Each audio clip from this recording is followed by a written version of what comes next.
Queria tentar falar um pouquinho sobre economia, até porque esse foi um assunto muito falado ontem durante a entrevista que Sakamoto e Carla fizeram com o presidente Lula. Repercussão no mercado financeiro. Nesse momento, inclusive, a Bolsa de Valores de São Paulo está em alta de 0,62% e o dólar comercial segue subindo.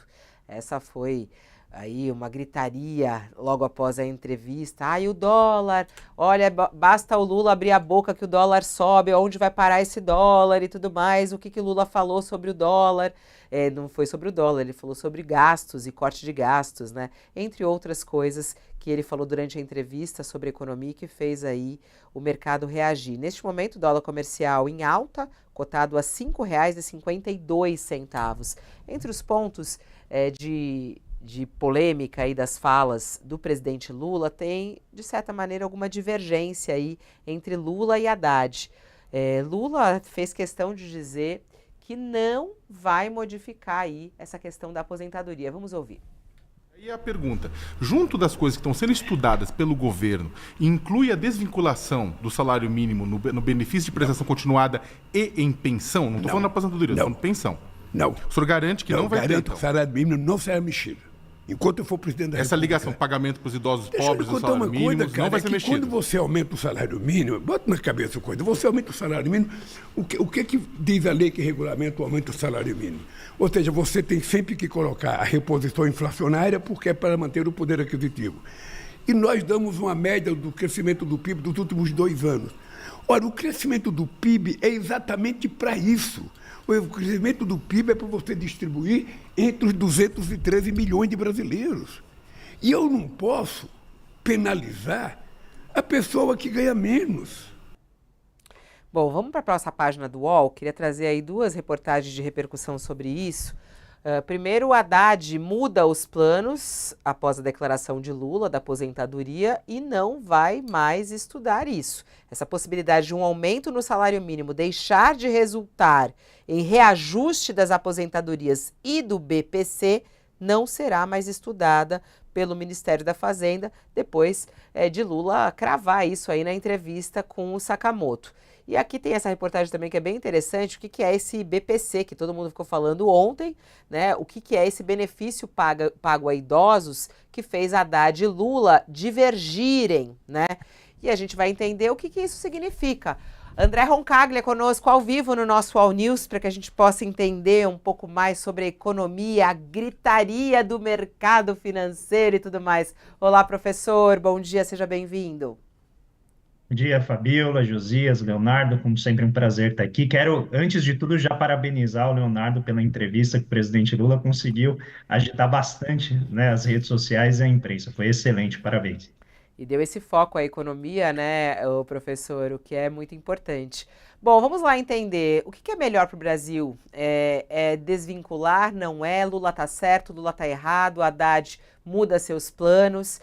Que impacto isso tem no nosso país? Bom, Fabiola, a gente tem que começar pensando quais foram as forças políticas que elegeram o presidente Lula. Uma parte importante era antibolsonarista, mas uma parte que eu acho que é predominante era um conjunto de forças políticas que queriam uma mudança nos rumos da política econômica.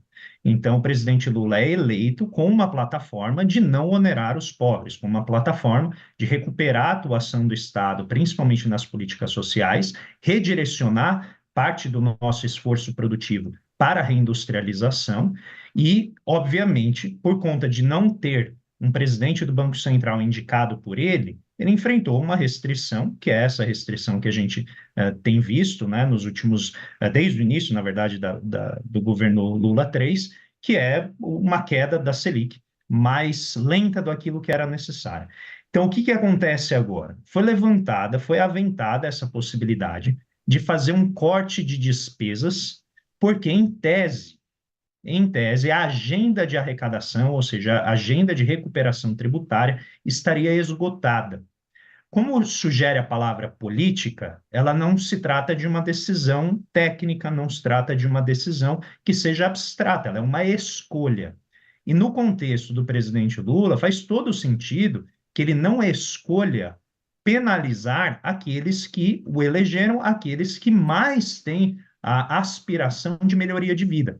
E aí eu vou dar aqui uma proposta, né, que é exatamente no sentido de validar a linha que o presidente Lula adotou. Tanto a proposta de desvincular a Previdência e o benefício de prestação continuada com relação ao salário mínimo, quanto a proposta de fazer um ajuste, né, na indexação dos gastos em saúde e educação, daqui a pouco a gente pode entrar em detalhes se vocês tiverem interesse, a somatória dessas duas mudanças, que levariam ou uma redução no ritmo de crescimento dos gastos, ou até eventualmente um corte, elas poupam 45 bilhões de reais por ano. 45 bilhões. Sabe o que ninguém está falando, Fabio? É a segunda fase da reforma tributária que ataca exatamente a tributação de renda e patrimônio. E aí eu vou dar um número apenas aqui para a gente comparar por que a opção do presidente Lula, considerando a palavra política como uma opção, como uma escolha, ela é razoável. Se a gente tributar apenas os lucros e dividendos distribuídos, que no ano passado somaram 550 bilhões de reais, em 15%, ou seja, não estou nem falando de tributar como a gente tributa os trabalhadores, em até 27,5% diretamente na fonte. Se a gente tributar em 15%, a gente consegue 75 bilhões de reais por ano, enquanto esse ajuste na Previdência e o ajuste na educação e saúde gerariam 45 bilhões. Porque hoje, tem no topo da distribuição de renda, a gente tem pessoas, Fabiola, que tem mais de 90% da sua renda na forma de lucros e dividendos, e elas não pagam nada de imposto. Ou seja, tem espaço aqui, mas isso implica a gente avançar a agenda de restauração da base tributária, que, na minha visão, ainda não está esgotada. E vou explicar por quê. O teto de gastos, que iniciou em novembro de 2016, ele teve 7 anos para que as reformas pudessem ser encaminhadas e pudessem conferir consistência interna ao teto de gastos. 7 anos. O arcabouço fiscal foi aprovado em agosto do ano passado, ele não completou nem 10 anos ainda, 10 meses, desculpa, de vigência, e já estão dizendo que é hora de mudá-lo. Eu sou radicalmente contra essa proposta, porque eu acho que os interesses que estão pressionando o governo Lula a fazer isso são exatamente esses que você mencionou no início. É o rentismo, é a Faria Lima, que não aceita a agenda que venceu nas urnas e quer impor sobre o governo a sua agenda própria, que é a de corte de gastos, Ô, professor, claro, no lombo dos pobres. saindo um pouco dessa história, entrando no dólar especificamente, né? Ontem a oposição ficou ali, você que estava planejando ir para Disney nessas férias, olha lá o que o seu presidente está fazendo, faz o L, né? Olha lá o dólar, vai bater quanto? O governo brasileiro tem que se meter, o presidente Lula tem que fazer alguma coisa para o dólar cair? Por que o dólar está subindo? Tem uma explicação clara para isso, professor? E que impacto isso tem no nosso país? Bom, em primeiro lugar, eu acho que para a pessoa poder ir para o exterior, ela tem que ter um nível de renda que já faz com que a pessoa deixe de ser uma pessoa de classe média baixa. Então, a gente não está falando aqui da maior parte da população. A maior parte da população está tentando pagar o cartão de crédito, no qual ela está pagando conta de energia, de água, está pagando alimentação, está tentando fugir do endividamento do cartão de crédito. Não acho que a preocupação da população seja viajar para o exterior. Segundo, o papel do presidente, nesse caso, como a gente está vendo, é defender os interesses da agenda dele. Se o mercado financeiro tem um interesse diverso, ele que monte, né, um partido e vença nas urnas e aplique a sua agenda. Agora, a gente viu que nos últimos 10 anos, essa agenda que eu identificava como sendo claramente uma agenda tucana, uma agenda do PSDB, ela naufragou. Ela não teve resposta, não teve ressonância na população para que essa agenda da Faria Lima fosse implementada. Não à toa estão loucamente buscando quem vai substituir o tucanato, né, para 2026 e 2030, e com dificuldade de fazê-lo. Então, eu não acho que o presidente Lula tem que ficar se preocupando com o câmbio. E segundo, Fabiola, uma parte importante dessa depreciação do câmbio não tem nada a ver com a fala do presidente Lula. Tem a ver com movimentos que estão acontecendo no cenário externo. A gente está falando de o dólar se apreciando com relação a várias moedas, praticamente todas. Quando a gente acompanha o dia a dia das moedas, quase todas as moedas têm sofrido depreciação, não por causa de coisas que o governo desses países fizeram, mas porque o dólar está se apreciando, porque ele está, né, atraindo dinheiro do mundo inteiro em direção à sua economia, porque a taxa de juros lá está muito elevada. E aí, finalmente, se o presidente e o ministro da Fazenda for se preocupar, né, com o dólar ou a taxa de juros no dia a dia para fazer aquilo que ele deve, ele nunca vai emplacar as agendas necessárias de transformação. E não é nem só num viés de esquerda, né, num viés progressista. Qualquer governo que tente fazer reformas que sejam reformas necessárias pode enfrentar esse tipo de oscilação no mercado, mas eu acho que a gente tem que olhar para o longo prazo e enfrentar aquilo que é importante, que é justamente resgatar um pouco da justiça tributária no país.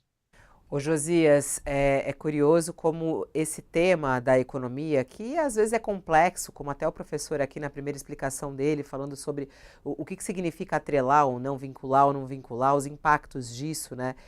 Isso acaba sendo muito explorado nas redes de uma maneira simplista, né, e popular. Como esse caso do dólar. Como é que você analisa as falas do presidente Lula do ponto de vista econômico, o impacto que isso tem no mercado e a repercussão? Há duas coisas a realçar, né, Família? Primeiro, governar é fazer opção, né? E o presidente Lula ele faz muito bem ao optar por proteger, num país desigual como o Brasil, os mais pobres. Então, se você vai fazer uma opção num país em que há 646 bilhões de reais escoando pelo ralo da renúncia fiscal, renúncia tributária, não faz nexo você querer penalizar, impor sacrifícios a quem recebe a aposentadoria, a quem recebe o benefício michuruca de um salário mínimo do BPC. Então, é correta a opção do presidente. O que eu acho que falha no presidente, ele não é um debutante no Palácio do Planalto, está no seu terceiro mandato, é a forma como ele se expressa, que ele se contrapõe aos juros altos. Está lá fazendo o papel dele. Agora, quando ele ostenta um discurso que acaba dando munição, evidentemente que o dólar não está subindo apenas porque o Lula falou isso ou aquilo, o dólar está subindo no mundo inteiro, né? Por conta da a política monetária dos Estados Unidos.